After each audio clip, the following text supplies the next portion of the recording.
Olá pessoal do 7º ano, vamos dar início agora à nossa exploração sobre a região norte do Brasil.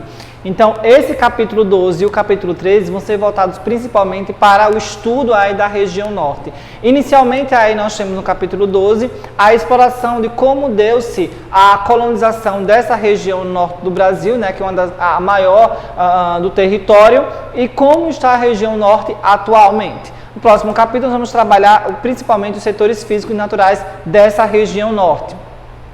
Para darmos início aí, nós temos a região norte, os contrastes demográficos. Inicialmente, aí nós vamos perceber que a região norte vai ser formada por 7 estados. Desses 7 estados aí estão os maiores do Brasil, que é o estado do Amazonas e o estado do Pará. Além disso, na época da colonização do Brasil, na época do Brasil colonial, nós tínhamos aí um Brasil voltado para apenas 2 territórios, O território que era chamado o Estado do Grão-Pará, principalmente voltado para a região norte, e o outro estado que era o Estado do Brasil, formado aí por hoje todas as outras 4 regiões. O Pará e a Amazônia nasceram após o desmembramento do chamado Estado do Grão-Pará. Em 1903, o Acre, esse aqui, ele pertencia à Bolívia e foi anexado ao Brasil, depois de várias guerras que o Brasil enfrentou naquela região. Nos anos de 1940, surgiram outros territórios, como é o caso de Roraima, que antes eram chamados de Rio Branco. Também nós temos o estado aí de Guarapé, que hoje é o estado de Rondônia. E em 1988, como nós trabalhamos no capítulo anterior, surgiu o estado de Tocantins, que pertencia ao estado de Goiás. Então nós temos aí no século XX, um grande aparecimento de novos estados aí que formam os estados da região norte. E uma grande diferença entre a região norte do século XVIII e a região norte do século XX, século XXI. A região norte constitui um dos grandes vazios demográficos do Brasil. Por que do Brasil? Porque a região norte, além de ser uma das maiores regiões do Brasil, tem-se também aí poucos polos de povoamento, devido principalmente aos fatores naturais, que é a própria floresta amazônica e os rios que cortam aquela região. A baixa densidade demográfica da região norte deve-se a fatores históricos e a fatores naturais, que a gente vai trabalhar daqui a pouco. Na época da colonização, os portugueses tinham como estratégia explorar as áreas mais próximas ao litoral, como ocorreu com a região nordeste inicialmente, depois com a região nordeste. Eram os focos da exploração da colônia naquela época, entre o século XVI até o século XVIII. Pois as riquezas eram enviadas pela Europa, através também daqueles portos que tinham nas regiões marítimas.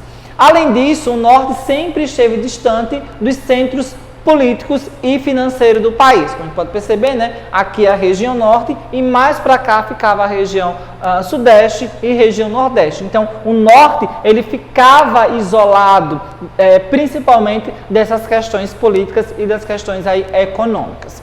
Hoje, ainda o norte apresenta grandes vazios demográficos devido às questões naturais, como é o caso da floresta, que está em quase toda a sua região, e dos rios também que cortam aquela região. Além do mais, nós temos aí uma grande densidade demográfica, ou seja, a quantidade de população por quilômetro quadrado. E o que nós podemos perceber aí é que o estado de Roraima é um dos estados aí que tem uma baixa densidade populacional. Ou seja, em Roraima, a cada quilômetro, se fosse distribuir a população em todo o seu território, nós íamos encontrar mais ou menos entre 2 a 3 pessoas a cada quilômetro de distância lá em Roraima. Já o Acre, aliás, já o estado do Pará vai ser o estado, Pará e Rondônia vai ser os estados aí que maior vai ter consideração populacional. Vamos encontrar aí entre 7 a 8 pessoas por quilômetro quadrado.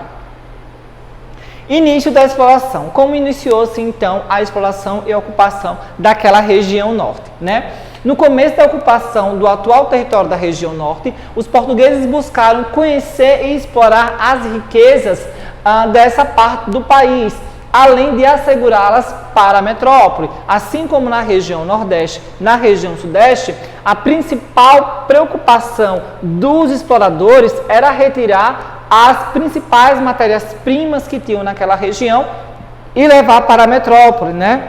E também ocupar aquela região, dominar aquela região e impedir que haja a entrada de pessoas de fora ou de outras nações, de outras metrópoles.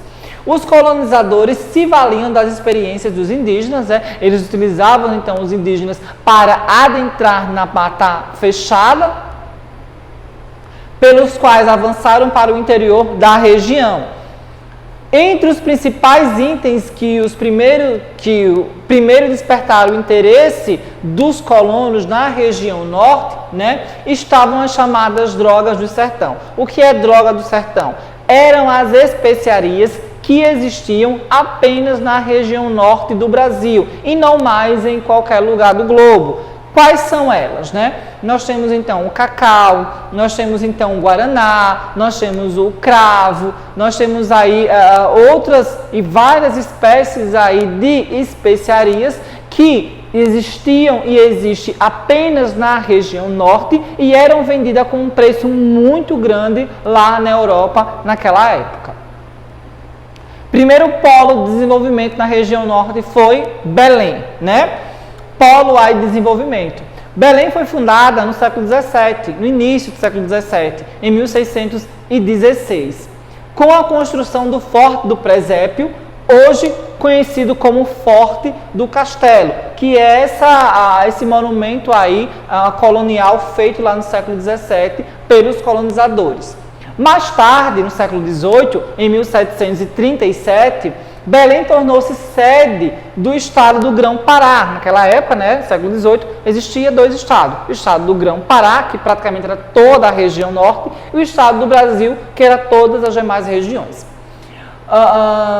Que corresponde, né, toda a Amazônia brasileira, passando a exercer, então, a função militar como ponto de defesa da região. Ou seja, Belém, até então, naquela época, era uma região que era a porta de entrada para toda a região norte. Tinha como principal objetivo proteger a região norte contra possíveis invasões.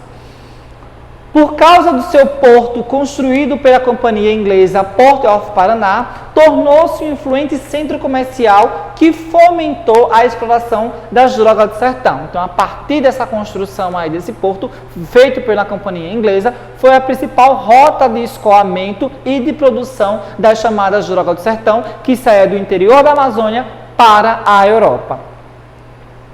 Situado próximo à foz do rio Amazonas, né, Belém serviu como porta de entrada para os conquistadores portugueses, que aos poucos dominaram o interior da região, formando então suas primeiras vilas, né? Deu-se então início à interiorização da região norte a partir da chamada droga do sertão. Explorava lá as drogas do sertão, vendia para os portugueses, começou então a desenvolver pequenas vilas, pequenos agrupamentos urbanos naquela região do Pará.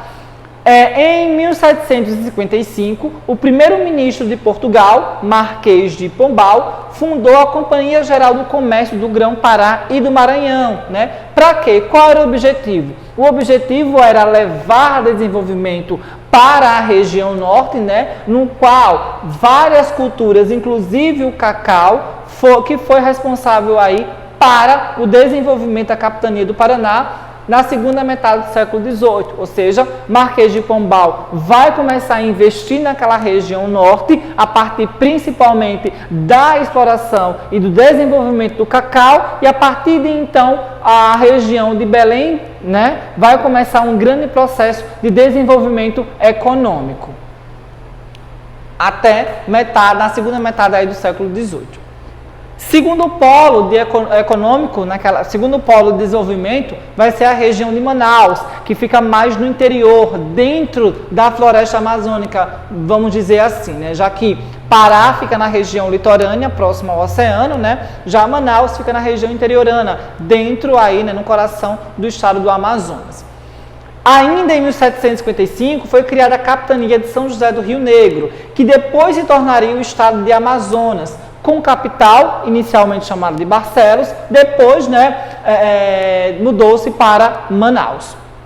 Apesar das missões religiosas portuguesas, né, nós sabemos que houve as missões religiosas, que a Igreja Católica tinha como principal objetivo arrecadar um grande número de católicos para tornar-se e para serem dedicados à religião católica e à Igreja Católica, né? Visavam catequizar os indígenas. Das ações dos bandeirantes e dos colonos que queriam explorar a Joroba do Sertão e posteriormente escravizar os indígenas, né? A segunda leva aí de exploração naquela região foi a produção de borracha. Por quê? Deixa de lado agora a Joroba do Sertão e vão focar agora na exploração de borracha, ou seja, as Joroba do Sertão, elas foram exploradas desde o século XVII e século XVIII. A borracha, né, que vai ser aí um grande e principal fator que vai levar um grande contingente populacional a migrar para a região norte, né? Produção de borracha, início efetivo do povoamento na região norte. Com a extração do látex das seringueiras para a produção de borracha, nessa época a indústria automobilística estava aumentando seu desenvolvimento no mercado interno e necessitava de borracha para os pneus dos automóveis. Essa época é o século XIX, né? Século XIX, a indústria automobilística ela está ganhando destaque internacional. Os principais polos dessas indústrias são Estados Unidos e a Europa, né? E eles necessitam então de borracha, do látex, que é retirado aí das seringueiras para a produção de borracha, que posteriormente vai ser a produção dos pneus desses automóveis. Então a procura por látex está muito intensa, muito frenética. A região norte é a região que mais possui seringueiras no mundo e é a região aí onde há uma grande procura por esse tipo de matéria-prima. O que é que vai ocorrer?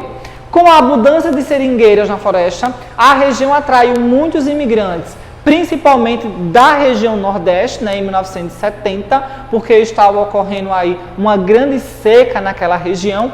E esse grande contingente aí de população, no início do século XX, né, esse grande contingente aí de população migraram da região nordeste para procurar melhores condições de vida até a região norte, que enfrentavam aí uma das piores secas e os mesmos constituíam a principal mão de obra na exploração do látex para a produção da borracha, ou seja, a mão de obra que veio explorar o látex para ser vendido para fora foram os nordestinos.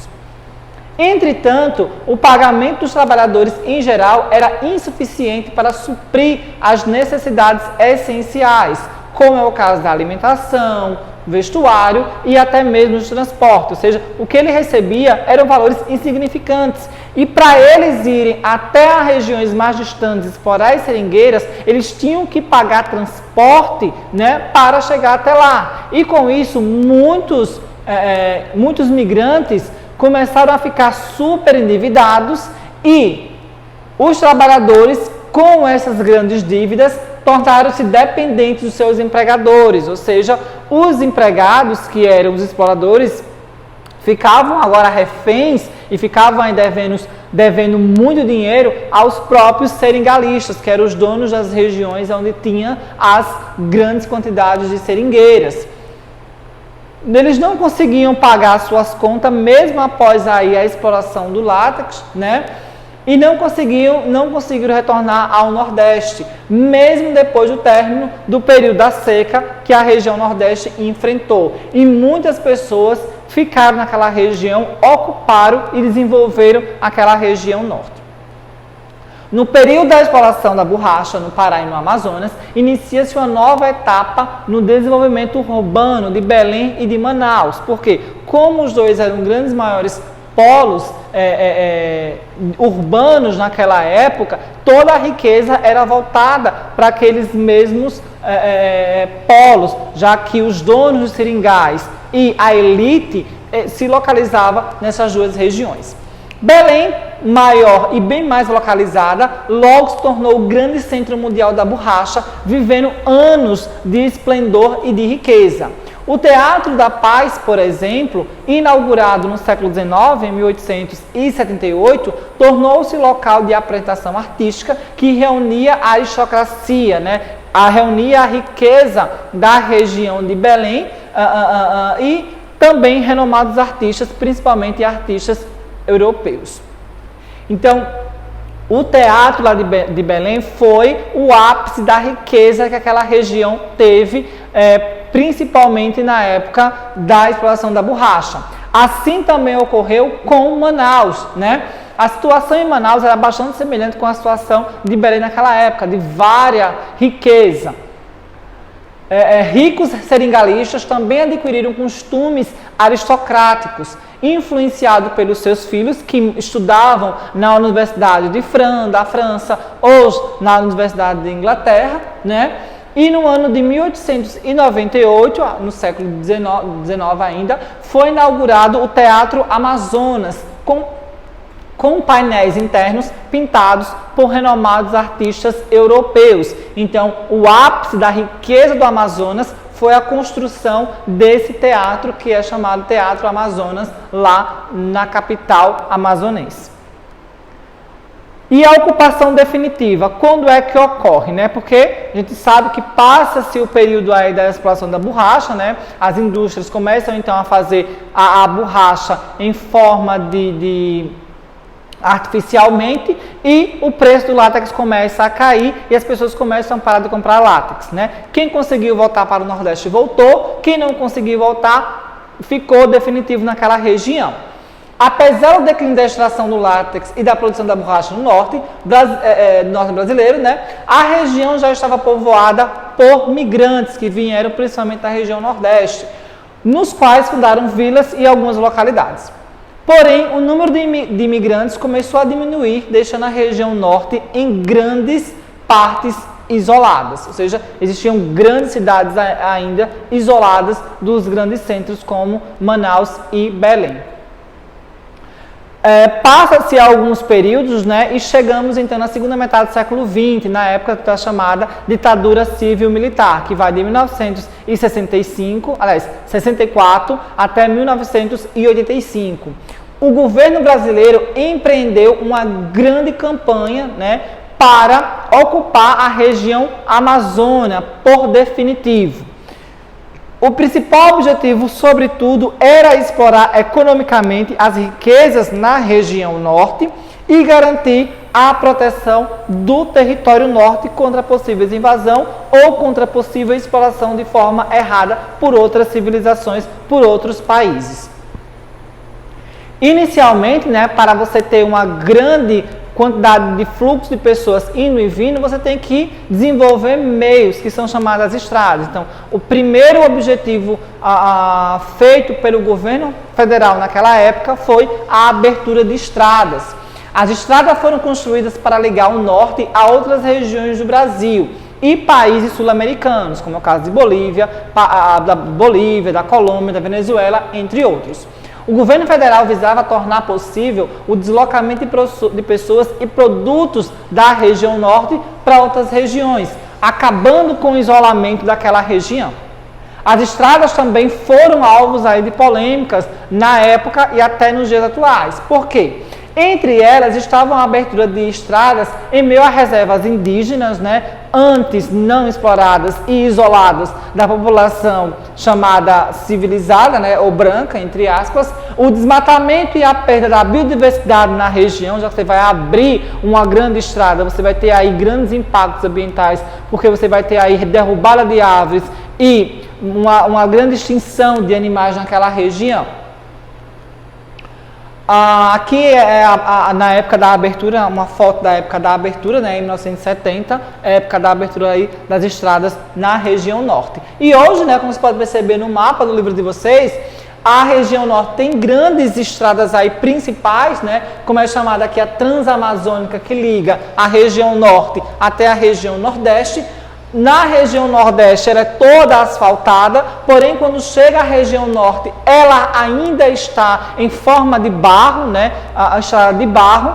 A região norte praticamente tem as suas principais estradas ainda em estrada de barro, aonde a população vai encontrar grandes dificuldades, principalmente na época de chuvas, que alagam aquela região e acontece os atoleiros. Tá? Algumas estradas nem saíram do papel. Também houve a exploração mineral naquela região, né? A partir de 1950, com a descoberta aí de grandes jazidas minerais na região norte, deu-se início à exploração intensa, levando o crescimento aí das cidades, inclusive a industrialização naquela região, né?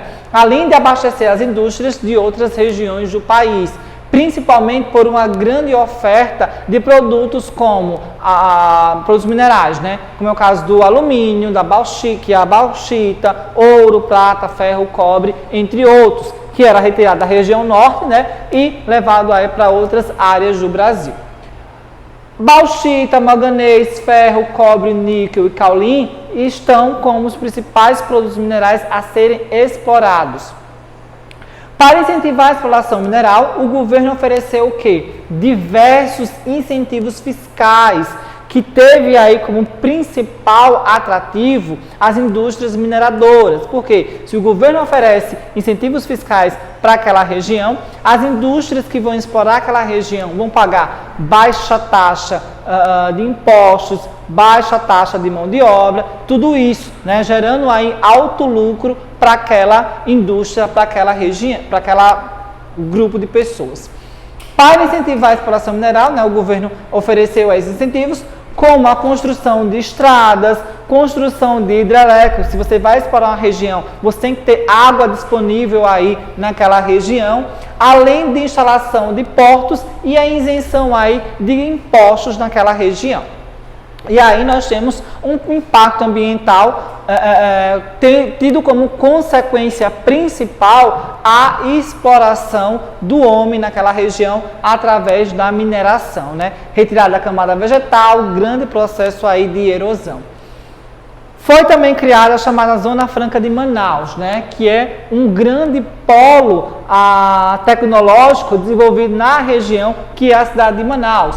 Até os anos de 1980, as indústrias existentes na região norte era concentrada sobretudo na região de Manaus, que é a maior cidade lá do Amazonas. Produzia praticamente, né, itens de consumo para a população. Em 1957, o governo criou a Zona Franca de Manaus, com o objetivo de estabelecer um polo industrial, integrando o restante do país, apoiando a atividade no comércio, na agricultura e na indústria. Ou seja, a Zona Franca de Manaus é um grande polo, né, industrial que vai aí ter uma grande diversificação de áreas e de indústrias. Com o oferecimento de subsídios a empresas nacionais e internacionais, sobretudo com a redução de impostos. Só assim as indústrias tiveram a vontade de ir explorar aquela região, principalmente a mão de obra que tinha lá disponível. O objetivo é levar a instalação de montadoras de aparelhos eletrônicos, indústrias de beneficiamento e de produtos da região, ou seja, montadoras de motocicletas, montadoras de televisão, montadoras aí de vários tipos de eletrodomésticos migraram para aquela região para aumentar a sua lucratividade, né, e diminuir os custos da produção, já que a mão de obra lá é abundante e a mão de obra lá é barata. Além de você não vai pagar imposto para essas regiões. Com isso, criaram-se diversos postos de emprego, o que atraiu mais pessoas ainda para aquela região de Manaus, né, para trabalhar naquele grande polo, que é a Zona Franca de Manaus, que concentra aí metade da população do estado do Amazonas, ou seja, 50% da população do Amazonas toda todo está na região que hoje é a capital, Manaus. Aqui é uma foto, né, da montadora lá naquela região. Com isso aí também nós temos a preocupação com a expansão da fronteira agrícola, né, com a expansão da agropecuária, que é a produção agrícola e a produção da pecuária, e a criação da pecuária. Com a abertura das ferrovias na região, pequenos agricultores foram aos poucos se instalando em terras próximas às estradas, né, com a abertura das rodovias. Eu errei ali, mas são rodovias, né? Com a abertura das rodovias, pequenos agricultores começaram a se instalar próximo a essas regiões aí, dando início a uma grande ocupação na Amazônia, principalmente agricultores que vieram do sul e vieram aí do Nordeste. Em 1990, teve início o desenvolvimento da chamada agropecuária em grande escala, que é aquela grande produção agroindustrial na região centro-oeste e na região norte do Brasil. Nas últimas décadas, porém, o número de lavouras do norte foi bastante expressivo, o que denuncia o grande avanço da fronteira agropecuária na região, principalmente feito de modo ilegal, né? A retirada aí de grandes quantidades de madeira de forma ilegal. O cultivo de soja e a pecuária foram os grandes responsáveis pela devastação de porção de floresta amazônica. De 2009 até 2014, né, a área de plantação de soja cresceu 121% só na região norte do globo, só na região norte do Brasil. Enquanto na região nordeste cresce aí 66%, na região centro-oeste cresce 41% e na região sudeste cresce aí 28%, ou seja, é alarmante a quantidade e o número de regiões da região norte que está sendo aí devastada para dar lugar à agropecuária, né?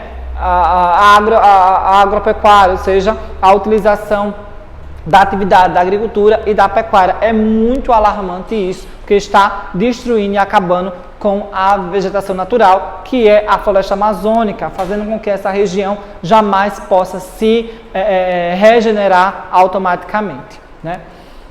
Com isso aí nós temos populações e culturas que moram naquela região, né? Essa região concentra o maior número de indígenas. 37% dos indígenas que ainda restam aqui no Brasil estão localizados na região norte do Brasil, principalmente indígenas que nunca tiveram contato aí com a população denominada de brancos, né?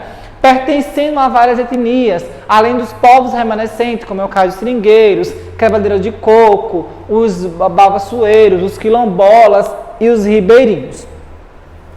Então nós temos aí, ó, a região norte, um número aí bem maior de população indígena, né? A maior população indígena do Brasil está na região norte, além de uma rica cultura que vem de origem aí principalmente indígena lá, como é o caso da culinária e das festividades típicas daquela região. As comunidades tradicionais, né, como a gente já falou aí, que são os babaçoeiros, os ribeirinhos, os quilombolas, os seringalistas, né? Além disso, essas populações utilizam-se principalmente das regiões chamadas de reservas extrativistas, que são regiões onde o governo ele passa a exercer aí um papel importante, porque ele deixa a população remanescente explorar e ter como meio de vida a exploração e a retirada dos recursos naturais daquela região. É utilizada aí uma área por populações tradicionais, cuja sobrevivência baseia-se no extrativismo e completamente na agricultura de subsistência e na criação de animais de pequeno porte, ou seja, as reservas extrativistas são reservas onde a população remanescente tem meios, né, de desenvolver a sua agricultura e a sua pecuária de forma subsistência, ou seja, para o seu próprio sustento. Tem como principal objetivo básico proteger os meios de vida e a cultura dessa população e assegurar o uso sustentável dos recursos naturais, ou seja, eles exploram, mas exploram de uma forma sustentável, sem exageros, né, e sem aí vendas de excedentes para as outras regiões do Brasil. Já as reservas de desenvolvimento sustentável, né, é definida como uma área natural que abriga populações tradicionais, cuja existência baseia-se em sistemas tradicionais de exploração dos recursos naturais, desenvolvidos ao longo da geração e adaptados às condições ecológicas locais, que desempenham um papel fundamental na proteção da natureza e na manutenção da biodiversidade local. Ou seja, as reservas de desenvolvimento sustentável são regiões onde você pode explorar até certo ponto. Por exemplo, em uma região onde há desenvolvimento aí de rios, você pode explorar aquela região apenas um certo período, porque o outro período é o período de desenvolvimento, né, das espécies que estão aí em transição da idade pequena até a idade adulta. Então, são chamados aí de reservas de desenvolvimento sustentável. Para finalizarmos aí, vocês ficam com a atividade que vai da página 36 até a página 41. Qualquer dúvida a gente tira na próxima aula, ok? Até mais.